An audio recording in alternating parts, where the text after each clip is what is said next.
Welcome to the Defense and Aerospace Report. I'm Vago Muradian here in Washington, D.C. at the conclusion of a fascinating Atlantic Council discussion with Ina Eriksen Søreide, Norway's foreign minister, and that conversation was headed up by the Atlantic Council's Executive Vice President, Damon Wilson. Damon, thanks very much for taking time. You're in hot demand with a lot of reporters here. I want to start off with the macro issue which you were trying to push on. The message, obviously, from Minister Søreide was the importance of showing unity. We've heard this across the board. I've spoken to about 10 NATO foreign and defense ministers over the past couple of months. It's been a consistent message, but everybody is expecting, in some respects, a train wreck in Brussels. Looking at the debacle that we saw at the G7 summit and the signal of disunity. Let me start with the first question. How can the United States and its arms of government somehow play a constructive role when the president himself is driving a completely different agenda that is totally discordant from the messaging that you see from Secretary Mattis, for example, Pompeo, or other arms of government? Terrific. Thanks, Vago. It's great to be here with you. And I think, as we just heard from the Minister Søreide is making the case here in Washington just a little over 2 weeks before the summit that the most important thing coming out of Brussels is alliance solidarity. And you're right. It's going to be tricky. It's going to be complicated. But look, there are a couple ways to think about this. The president came into office laying down two big markers. Our allies aren't paying enough for their defense, and the alliance is obsolete was the term he used. And so for those in the administration, there's an opportunity, if they so choose it, to what I would call a pivot to the positive. That they can make the case that since the president took office, that there has been a substantial increase in European investment in their own defense, and that there is a turnaround on that trend, and there are plans to actually be able to meet some of the targets that were agreed at Wales, 2% of GDP, 20% of investment. It's glass half empty or glass half full. It's kind of up to the president on which he adopts. The same with NATO's obsoleteness. We've actually seen a pretty dramatic adaptation inside the alliance as it comes to readiness, mobility, command structure, and its operations both in Afghanistan, the upgrade of its operation in Iraq. So again, it's kind of up to the administration. Do you want to look at that and say the alliance has responded, adapted, and is now more relevant to the threats we're facing, or do you want to continue to bash it? I think what we're hearing from the minister just now and from many of our allies is almost a plea that come to the summit and talk about how we've made that progress while we still, not denying, we have work to do. That is the big decision pending before the administration right now. Which way will President Trump go on that question? It's been a plea, but we saw pleas on the climate accord. We saw pleas on the JCPOA, the Iran nuclear deal.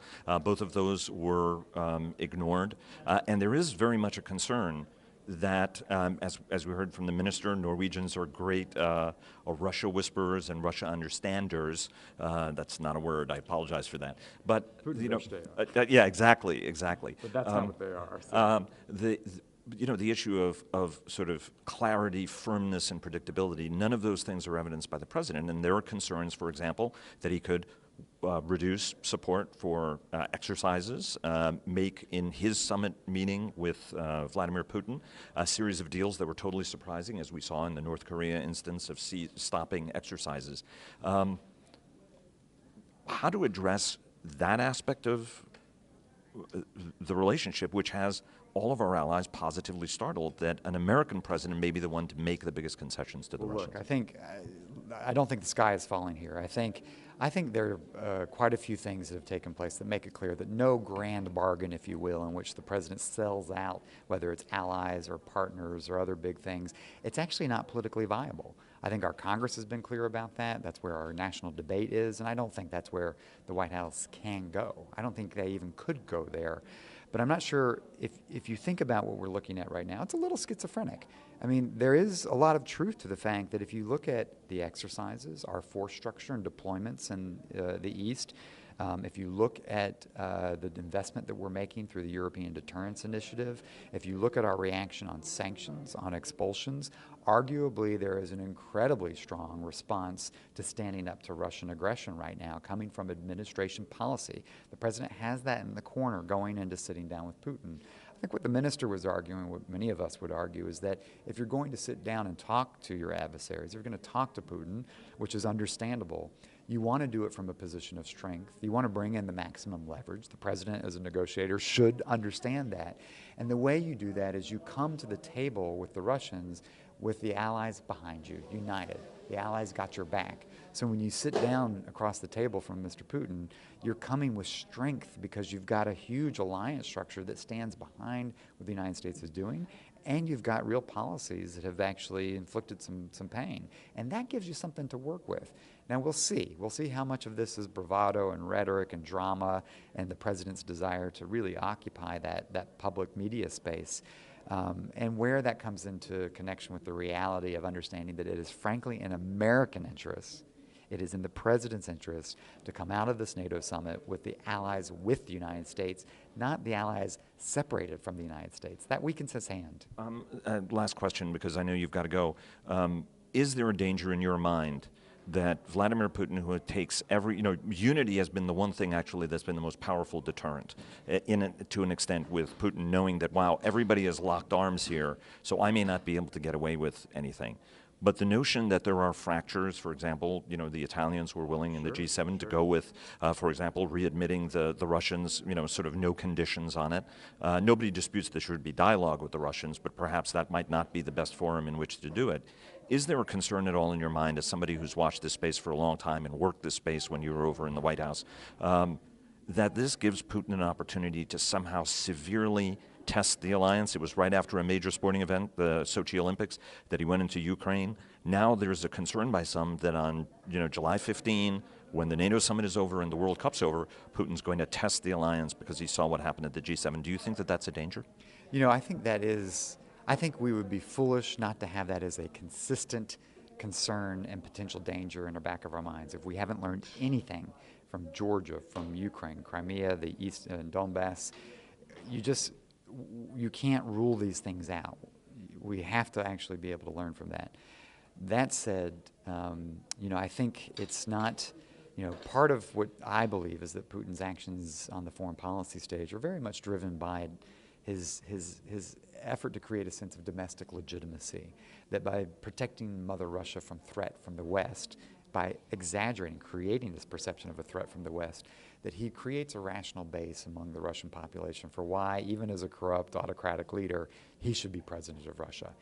He's just come through his election cycle. He's actually in a relative position of comfort at home. So I don't think it is, it's not my top concern that we're looking at a Baltic crisis come the close of the World Cup.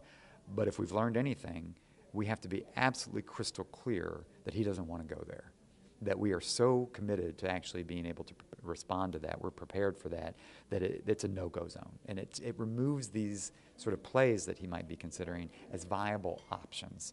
And I think that's part of what's critical coming out of a NATO summit, to demonstrate that, look, it's of course Russian strategy always to divide and conquer, to sow mistrust. This is classic Russian diplomacy. We're used to it. And to be frank, the Russians are always going to be probably better prepared than the president in sitting down to some of these conversations. But if you talk to Europeans today, for the most part, and Americans, for the most part, they understand the game that Russia's been playing. That is different from 5, 6, 10 years ago. Now there's a recognition that they're trying to intervene in our democracies, sow dissent, disinformation, what they're doing, pressure on their out. There's an acceptance and understanding. So I think we need to factor that into our conceptions. It's not as if we have naive European leaders out there. We do have divided interests, and that's what the president has to watch out for. But do you think that for the first time, an American president is actually working to try to undermine some of those governments in order to try to boost populists, right? I mean, the taunting we saw of Angela Merkel, the statements from the American ambassador to Germany, supporting the rise of the right. As several friends of mine have told me, I think we saw this play the last time. I don't think we want to encourage some of those very forces that, met in Nuremberg of all places. I have to say, it's, look, I worked at a White House where we bristled when other leaders would criticize our own political leadership in a way that was, in some respects, playing favorites and getting into our politics. We don't really do that with our allies. We're going to be allies with France and Germany and Italy. These are permanent alliances, and we're going to be allies with whoever is running these governments. We need to remember that. And so it's a no-go zone to start to play into their domestic politics this way. I thought it was pretty inexcusable, some of the attacks that we've seen on the government there. That said, I just came back from Germany, and it's as if there's sort of a collective brush-off. They understand that there is a reality TV aspect to American governance right now, that there is a rhetorical flair to it, and the impact that these tweets had a year ago is quite different than what it has today. Well, I think we're all at the edge of our seat, Damon. Gespannt wie ein Flitzebogen. So thanks so very much. Really appreciate it, and look forward to another conversation soon. My pleasure. Thank you so much. Thank you.